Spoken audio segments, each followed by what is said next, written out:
Hey gang, what's going on? Welcome back to another edition here of Intuitive Angling. Thanks a lot for making a little time to watch the video. That's always much appreciated. And today we've got a subscriber request video we're going to do. We're going to talk about how to choose the right spinning rod for you guys and give you guys sort of an overall tutorial on what to look for with spinning rods. And we've done a couple videos in the past on spinning rods, but I want to touch on specifically some actions in regard to the technique that you're using. May help you guys out quite a bit.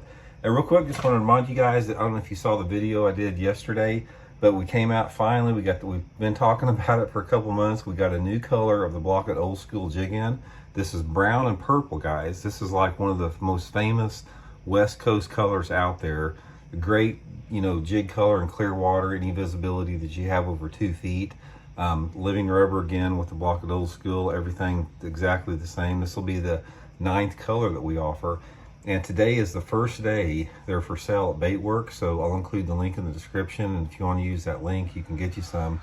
But we got 500 of these things tied up, ready to go, and they're probably going to go today. I'm guessing all 500 will go from the past results we've had on it. So get on that link and get you some this morning, man. You definitely want to have some. And also, guys, one more quick plug. If you guys haven't tried the Bridgford Sweet Baby Ray beef jerky, man, this is one of the greatest boat snacks you can have.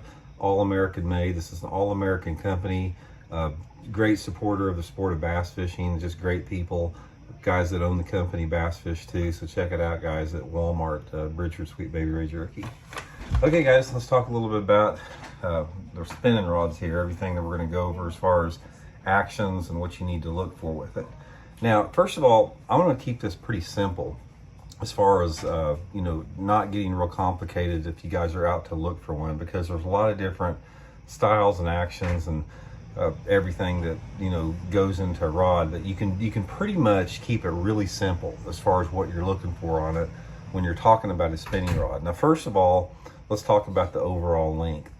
In my opinion, there's only 2 lengths that you need in a spinning rod. One rod sort of in that 6'11" range, and another rod in a 7-foot range. There's a lot of spinning rods out there that are shorter than 6'10", 6'11", and there's some that are longer. In my opinion, unless you want to just be a specialist, you can get by with a 6'11" or 7-footer. I probably fish the 6'11". I'm going to guess 75% of the time, and a 7-footer 25% of the time. My 6'11" I use is the Megabass Whip Snake rod. And then I use the Megabass Shaky Head spinning rod, which is the 7-foot model. Now, to keep this simple, guys, here's what you're looking for in a spinning rod. Number one, it's got to fit well in your hand. And also, you don't want too long of a handle on the thing. I like about an 8-inch handle, because if you got a handle on a spinning rod, and some of them have super long handles, when you're working like a jerkbait or something, and you're working it down like that, it'll knock against your forearm there. So try to keep your spinning rod length to about 8 inches, maybe 9 inches, and you'll be better off there. The next thing that you have to consider on a spinning rod, there's 2 different aspects of the rod that are the most important.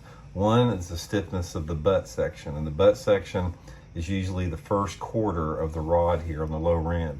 This is where you're going to get your power at. Spinning rods have different butt actions as far as the taper on them. But depending upon the technique that you want to fish in, you want, I like a fairly stiff butt section on a spinning rod because it gives me hook setting power. And then in relation to that, it's the tip on it. Your tip action is going to be another telltale as far as the action of the rod, as far as the bend on the last quarter of the rod. Now, most spinning rods that I like to use have some type of a medium action taper and a fairly medium to stiff butt on it. And what this does is, having a little bit of a softer taper like this, or a bend, it allows you to get really good action out of like jerk baits, or get a little bit extra casting distance with that. It's a little bit more friendly to fight a fish with.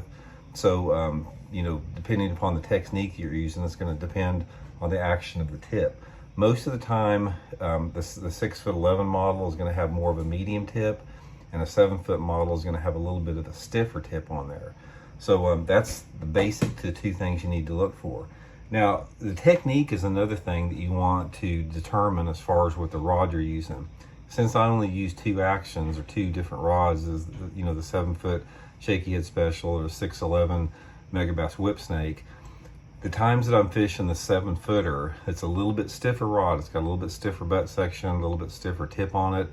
Are baits where I need to penetrate a lot. So say for example, if I'm fishing a wacky rig or a shaky head or maybe a Texas rig worm or maybe a finesse jig, something that I actually have to set the hook hard to penetrate hook with my hook set, I'll want a 7-foot rod with a little bit more power in it. It gives me a little bit more ability to penetrate those single hooks like that.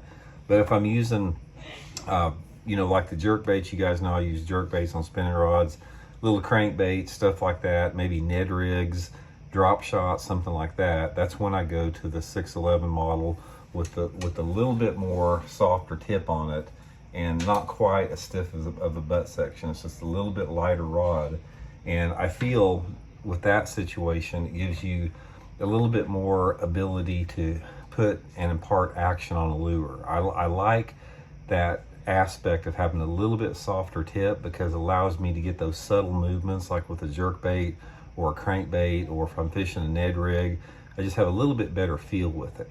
You've got a little bit better feel with the shorter model with the 611 over the 7 feet, and most of the time the 611 is a little bit lighter with that.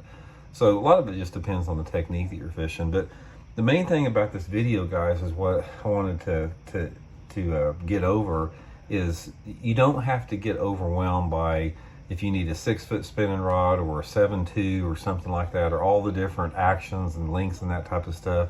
Keep it simple. Get you one solid 7-footer, at least a 7-footer, maybe a 7.1, 7.2, and another one in the upper 6 range, over 6.5 feet, sort of in that 6.10, 6.11. Having those 2 actions there will allow you to fish any pound test that you need to and any lure that falls into the spinning rod category. So anyway, guys, that's, like I said, I fish spinning rods all the time. I'm guessing probably 50% of my bass fishing anymore is with spinning rods.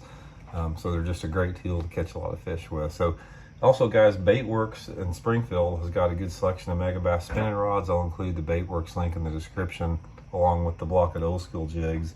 And if you guys are interested, you can get you some of the old school jigs and some spinning rods too. So thanks for tuning in, guys. Much appreciated, and we'll talk to you later.